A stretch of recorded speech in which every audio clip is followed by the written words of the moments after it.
శుక్రవారం దినాన ప్రత్యేకమైన దినాన్ని మాటలను మనం జ్ఞాపకం చేసుకోవాలని చెప్పి దేవుడు నాకు ప్రేరేపించేటట్టు మాట్లాడి పంచుకున్నామని సమయాన్ని మీ అందరూ నాకు దేవుడు ఇచ్చిన వందనాలు. ఫిబ్రవరికి రాసిన పత్రిక 1వ అధ్యాయము 9వ వచనం, నువ్వు నీతిని ప్రేమించితే దుర్నీతిని ద్వేషించింది, అందుచేత దేవుడు నీ తోడి వారి కంటే నేను హెచ్చించినట్లు ఆనంద తైలముతో అభిషేకించను. మొదటి చదువుతున్నాను చూడండి. అగ్ని జ్వాలలు చేసుకుని వాడు అని తన దూతలను కూర్చు చెప్పుచున్నాడు కానీ తన కుమారుని కూర్చునైతే, దేవా నీ సింహాసనము నిరంతరము నిలుచున్నది, నీ రాజదండము న్యాయయుతమైనది, నీవు నీతిని ప్రేమించితివి దుర్నీతిని ద్వేషించితివి, అందుచేత దేవుడు నీ తోడి వారి కంటే నిన్ను హెచ్చించినట్లు ఆనంద తైలంతో అభిషేకించను. చదవబడిన వాక్యం బట్టి ప్రార్థన చేసుకుంటున్నాను. హల్లెలూయా. స్తోత్రం స్తోత్రం స్తోత్రం. మహాపరిశుద్ధుడు కృపాసక్తి సంపన్నుడైన నా ప్రియ పరలోకపు తండ్రి, మీకు బంగారు పాదం లెక్కలేని స్తుతులు స్తోత్రాలు చెల్లించుకుంటున్నాను. దేవాలయానికి మధ్యాహ్నకాల సమయం ప్రభావాన్ని శుక్రవారం దినము ప్రభా ఇంతవరకు దేవాలయాన్ని నేను స్తుతించడానికి మహిమపరచడానికి కృప చూపించిన విధానాన్ని బట్టి వందనాలు ప్రభా. దేవాన్ని సిలువను కూర్చున్నటువంటి దేవాలయ ప్రాముఖ్యతను దైవజనుల ద్వారా, దేవాన్ని సిలువ మరణం ద్వారా మేము పొందుతున్నటువంటి ఆశీర్వాదాలను తెలియజేసిన విధానాన్ని బట్టి వందనాలు ప్రభా. అలాగే దేవాన్ని యొక్క సిలువ ద్వారా ప్రభా మేము పొందుకున్నటువంటి అనేకమైన మేలులలో ప్రభావ కొన్ని మేలులను జ్ఞాపకం చేసుకోవడానికి దేవా మీరు ఇచ్చినటువంటి ఈ యొక్క సమయాన్ని బట్టి వందనాలు ప్రభా. దేవా నీకు వాక్యం ద్వారా ప్రభా కొద్ది మాటలను జ్ఞాపకం చేసుకోవడానికి దేవా నిలిచినట్టుగా మీరే కృప చూపించి దేవా నాతో ప్రభా నాతో మీరే కొద్ది మాటలను మాట్లాడి నన్ను బలపరచమని నీకు అభిషేకం తెలిపమని చిన్న విజ్ఞాపన బాధ సన్నిధి చేసుకోమని యేసు నామములో నిత్యులుగా బ్రతుకులాడి వేడుకుంటున్నాను నా తండ్రి. చదవబడినటువంటి లేఖనంలో మనం చూస్తే కనుక దేవుని యొక్క సింహాసనం నిరంతరం నిలుచున్నది, ఆయన రాజదండం న్యాయయుతమైనదని మనకు కనబడుతుంది. దేవుని యొక్క సింహాసనము ఎప్పుడైతే ఆయన శిలువ మరణం ద్వారా మరణించాడో, ఎప్పుడైతే ఆయన మానవాళ్ళందరి కొరకు మరణించాడో అప్పుడే మానవాళ్ళందరికీ విమోచన కలిగినది. అలాగే దేవుని యొక్క ఘనత కూడా ఇక్కడ, ఆయన యొక్క కీర్తి కూడా పరలోకంలో కూడా కొనియాడబడుతుంది అన్నమాట. ఆయన సింహాసనం నిరంతరం నిలిచి ఉండడానికి గల కారణము ఆయన చేసినటువంటి గొప్ప శిలువ మరణము ద్వారా చేసినటువంటి త్యాగము ద్వారానే ఆయన యొక్క సింహాసనాన్ని తండ్రి అయిన దేవుడు కనపరుస్తున్నాడు. దేవాది దేవుడిని ప్రభు అయిన యేసుక్రీస్తు కనపరుస్తూ ఆయన యొక్క స్థానాన్ని తెలియజేస్తున్నాడు అన్నమాట. ఇక్కడ మనం చూసినట్లయితే ఈ యొక్క శిలువ మరణం ద్వారా దేవుడు కొన్ని విషయాలను అనేక జీవితాల్లో చేయడానికి దేవుడు నిశ్చయించుకొని తన యొక్క కృపా సంకల్పం బట్టి మన పట్ల ఆయన అనేక కార్యాలను చేశాడు. దాంట్లో ముఖ్యంగా ఏంటంటే సాతాను ఏవైతే మన జీవితాలలో మనల్ని పాడు చేయడానికి, మనల్ని అంతమొందించడానికి, వారి యొక్క ప్రణాళికను త్రిప్పికొట్టడానికి, వారి యొక్క ప్రణాళికను పూర్తిగా మన నుంచి వేరు చేయడానికి ఈ యొక్క శిలువ మరణం అనేది మనకి ఎంతగానో దోహదపడింది. కొన్ని విషయాలలో సాతాను ఏ విధంగా దేవుడు మనల్ని మన జీవితంలో వాడికి మన పైన విజయాన్ని లేకుండా వాడికి ఏ విధంగా వాడిని నిరాయుధుడిగా చేశాడో కొన్ని లేఖనాలను బట్టి మనం చూద్దాము. మొదటిగా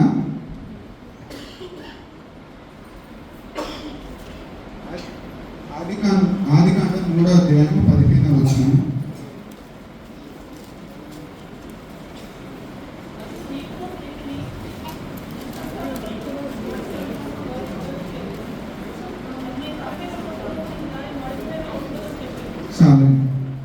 మొదటిగా దేవుడు ఏం చేశాడంటే సాతానుని తన తల మీద కొడతానని చెప్పి ఆయన చెప్పడం జరిగిందన్నమాట. ఎప్పుడైతే స్త్రీ సంతానంతో వైరం కలిగించాడో, ఎప్పుడైతే అవ్వ ద్వారా పాపం చేయించాడో అప్పుడు దేవుడు ఇచ్చినటువంటి శాపం. అక్కడే ఏంటంటే సాతానుని తనని తల మీద కొట్టి ఈ యొక్క సాతానుని ఓడించడానికి దేవుడు అక్కడే నిర్ణయించాడు అన్నమాట. ఎప్పుడైతే దేవుడు నిర్ణయించాడో ఈ యొక్క నెరవేర్పు ఎప్పుడు జరిగిందంటే ఎప్పుడైతే ప్రభు అయిన యేసుక్రీస్తు మరణించాడో అప్పుడే ఈ యొక్క సాతాను యొక్క తల మీద కొట్టడానికి మనకి అధికారం వచ్చింది. అలాగే సాతాను యొక్క కార్యాన్ని మనం జయించడానికి దేవుడు మనకి అధికారాన్ని ఇచ్చాడు. అలాగే దేవుడు చేసినటువంటి ఇంకొక గొప్ప మేలను మనం చూస్తే హెబ్రీయులకు రాసిన పత్రిక 2వ అధ్యాయం 14-15.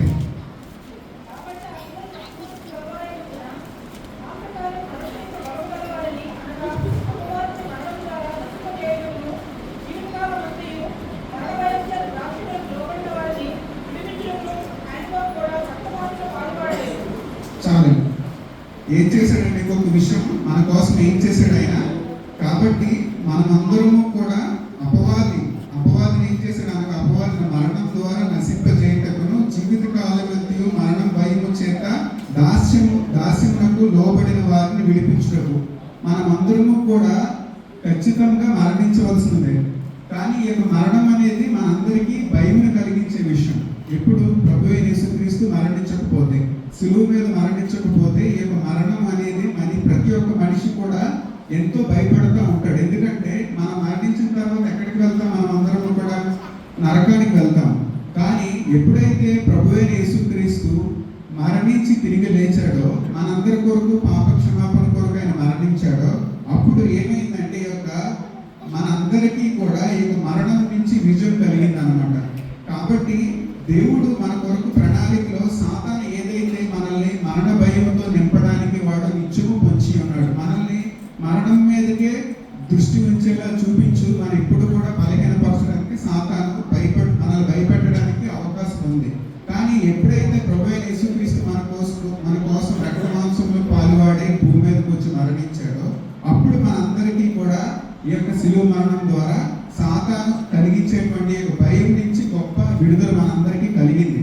సాతాను ఎప్పుడైతే మన జీవితాలలో వాడు భయం పుట్టించడానికి కారణం ఏదైతే ఉందో దాన్ని పూర్తిగా తొలగించడానికి ఈ యొక్క శిలువ మరణం మనకి ఎంతగానో దోహదపడింది. అలాగే ఇంకో విషయం మనం చూస్తే కనుక,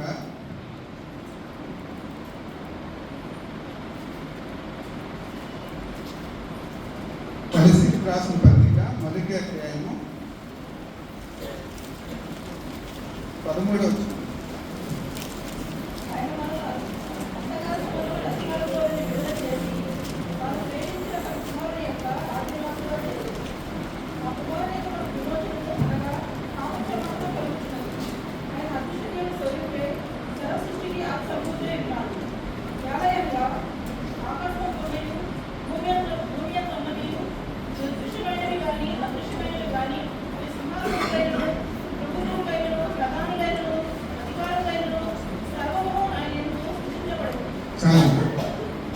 ఇక్కడ మనం చూసినట్లయితే దేవుడు ఏం చేశాడంటే మనందరినీ కూడా కాపాడడానికి, మన అపరాధములు బట్టి మన శరీరం ముందు మనం ఉన్నటువంటి పరిస్థితిని బట్టి మనందరము కూడా మృతులమై ఉండగా, ఆయన దేవుడు వ్రాతపూర్వకమైన ఆజ్ఞ వల్ల మన మీద రుణముగా మనకు విరోధంగా ఉండిన పత్రం మేలులతో సిలువ కొట్టి తీసివేశాడు అనమాట. దైవజనుడి విషయాన్ని మనకు తెలియజేశారు.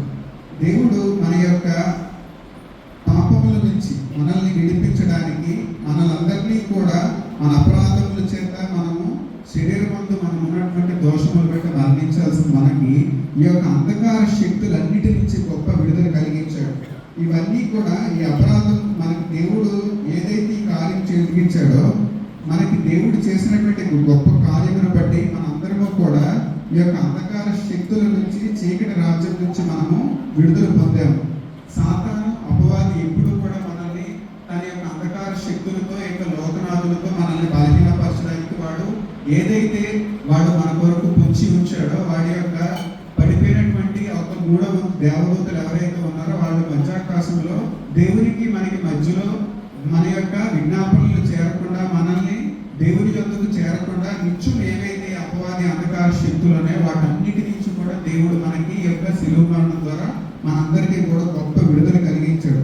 మనం ఎప్పుడైతే ఈ యొక్క శిలువ మీద మనం ఆధారపడ్డామో అప్పుడు మనం ఈ యొక్క అంధకార శక్తులకి మనము భయపడాల్సిన అవసరం లేదనమాట. అలాగే మనకి దేవుడు చేసినటువంటి ఇంకో గొప్ప కార్యం హెబ్రీయులకు రాసిన పత్రిక 2వ అధ్యాయము 15వ వచనం చూస్తే,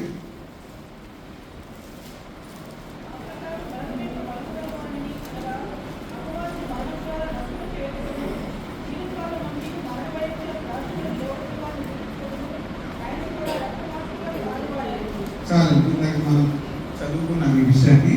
మనకు ఉన్నటువంటి ఈ యొక్క జీవితాన్ని మనం అందరము కూడా అపవాది చేత బంధింపబడి ఉన్నాము. ఈ యొక్క మరణము గలవారి అపవాది చేత మనల్ని అందరినీ కూడా దీన్ని విడిపించడానికి కూడా దేవుడు ఏం చేశాడంటే ఇక సాతాను యొక్క మరణ బలం నుంచి మనం విడిపించడానికి యొక్క శిలువ ద్వారా మనందరి పట్ల గొప్ప కార్యం జరిగించాడు. అలాగే సాతాను చేస్తున్నటువంటి ఇంకొక అపవాది, మనల్ని బంధించినటువంటి అపవాది కూడా దేవుడు శిక్షను ప్రకటించాడు అనమాట.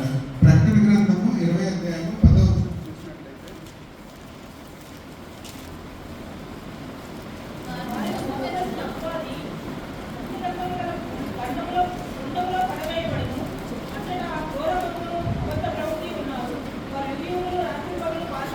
చాలు. ఇక్కడ చూస్తే అపవాదికి మనము అనుకోవచ్చు, మనం అందరము కూడా బలహీనులుగా ఉన్నాము, మన పైన అపవాది ప్రతిసారి విజయం పొందుకుంటాడు. మనల్ని అందరినీ కూడా సాతాను అనేక రీతులుగా బలహీనపరుస్తున్నాడు.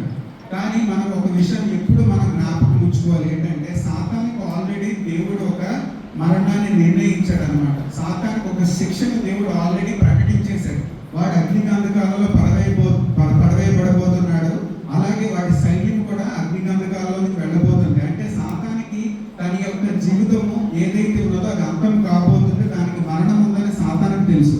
కానీ మనకు వచ్చేటువంటి పరిస్థితులను చూసి, మన బలహీనతలను చూసి మనం ఎంతో భయపడుతున్నాం. ఎందుకంటే సాతాను మనల్ని అనేక విషయాల్లో జయిస్తున్నాడు, అనేక విషయాల్లో మనల్ని బలహీనపరుస్తున్నాడు. కానీ మనం ఈ యొక్క లేఖనాన్ని ఎప్పుడూ కూడా మన జ్ఞాపకం ఉంచుకోవాలి. ఎందుకంటే సాతానికి ఆల్రెడీ దేవుడు శిక్షణ విధించి అగ్నిగంధకాలలో పడవేశాడు. సాతాను యొక్క భూమి మీద జీవించడానికి ఎటువంటి అర్హత లేదు వాడికి. అంటే సాతానుని దేవుడు పూర్తిగా కంప్లీట్గా అంతమొందించేశాడు. కానీ కాలమే దాన్ని నిర్ణయిస్తాడు. మనం ఉన్నటువంటి అంత్యకాలంలో ఇప్పుడు ఉన్నటువంటి అపవాది చేస్తున్నటువంటి కార్యాలను కానీ వాడి క్రియలను కానీ మనం ఎప్పుడు కూడా చూసి భయపడవలసిన అవసరం ఎందుకు లేదంటే దేవుడు ఆల్రెడీ వాడికి తన యొక్క శిలువ ద్వారా వాడికి అపజయాన్ని కలిగించి వాడికి అగ్నిగంధకాలలో పారవేయడానికి దేవుడు ఆల్రెడీ మార్గం సరళం చేశాడు. అందుని బట్టి విశ్వాసం మీద మనం ఎప్పుడు కూడా దేవుని పైన విశ్వాసంతో, ధైర్యంతో అపవాదిని జయిస్తూ అపవాదిని అంతరములన్నింటినీ కూడా మనం ఎదిరించడానికి దేవుడు మనకి కారణమయ్యాడు అనమాట.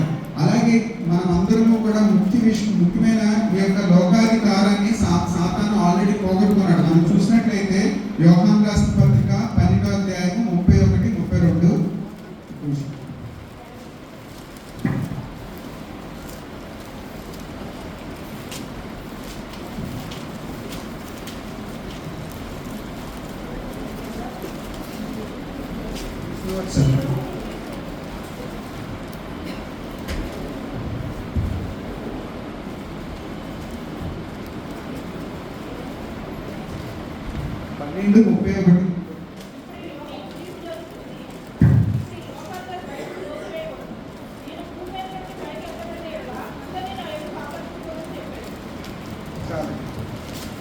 ఇక్కడ ఏమంటున్నాడు, లోకాధికారిని ఇక్కడి నుంచి బయటికి త్రోసివేయబడి నేను భూమి మీద నుండి పరికెత్తబడిన ఎడల అందరినీ అంతగా ఆకర్షించుకున్నాడు.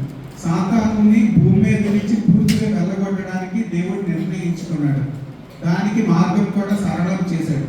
అపవాదికి కంప్లీట్గా దేవుడు అపజయాన్ని కలిగించి వాడి యొక్క క్రియలన్నిటినీ దేవుడు ఆల్రెడీ తన శిలువ ద్వారా నాశనం చేశాడు. కానీ ఈనాడు క్రైస్తవ సమాజం అంతా కూడా దేవుని యొక్క శిలువను ఆశ్రయించడం లేదు. కాబట్టి ఇంకా అపవాదికి భయపడుతున్నారు, అపవాది యొక్క చిక్కుల్లో చిక్కుకుంటున్నారు. మనం కూడా ఈరోజు బలహీనంగా దుష్టునికి అవకాశం ఇస్తున్నామంటే అది కేవలం మన యొక్క బలహీనతను బట్టే. కానీ దేవుడు ఆల్రెడీ యొక్క శిలువ మరణం ద్వారా అపవాది పైన మనకు కంప్లీట్గా విజయాన్ని దేవుడు అనుగ్రహించాడు. వాడిని కంప్లీట్గా ఇక లోకాధికారం నుంచి పూర్తిగా వెళ్ళగొట్టడానికి దేవుడు నిశ్చయించాడు. కాబట్టి దేవుడి మీద మనం కంప్లీట్గా ఆధారపడి మనము ముందుకు సాగడానికి అవకాశం ఉంది. ఇప్పుడు అబ్రహాము కానీ లేకపోతే భక్తులు కానీ దేవుడు వెంబడించారే కానీ అప్పుడు వాళ్ళకి శిలువ మరణం అనేది దేవుడు చేయలేదు. కానీ అబ్రహాము విశ్వాసానికి కర్తగా ఉండి తన యొక్క దేవుని పైన నమ్మకం ఉంచి తన యొక్క జీవితాన్ని ముందుకు నడిపించుకున్నాడు. కానీ మనమందరము కూడా ఇప్పుడు దేవుని మీద, దేవుని శిలువ మీద ఆధారపడితే అబ్రహాము కంటే, మోషే కంటే మనం అందరము కూడా ఎంతో ధన్యులం. ఎందుకంటే అబ్రహాముకు కానీ, మోషేకి కానీ, లేకపోతే పాతకాలంలో భక్తులు కానీ ఎవరికి కూడా యొక్క శిలువ ఆధారం అనేది లేదు. కానీ మనము యొక్క శిలువ ద్వారా అపవాదిపై పరిపూర్ణమైన విజయాన్ని దేవుడు మనకు అనుగ్రహించి మనందరినీ కూడా నిత్యాన్ని నరకం నుంచి తప్పించి పరలోక రాజ్యానికి మనందరినీ వారసులుగా చేశాడు. కాబట్టి మనమందరము కూడా సాతానుపై ఎప్పుడు కూడా విజయాన్ని పొందుకోవడానికి వాడిని ఎప్పుడు మనము వాడిని బంధిస్తూ మనము ముందుకు సాగిపోవాలి. ఆఖరిగా రోమీయులకు రాసిన పత్రిక 16:20 వచ్చినప్పుడు ఏంటి,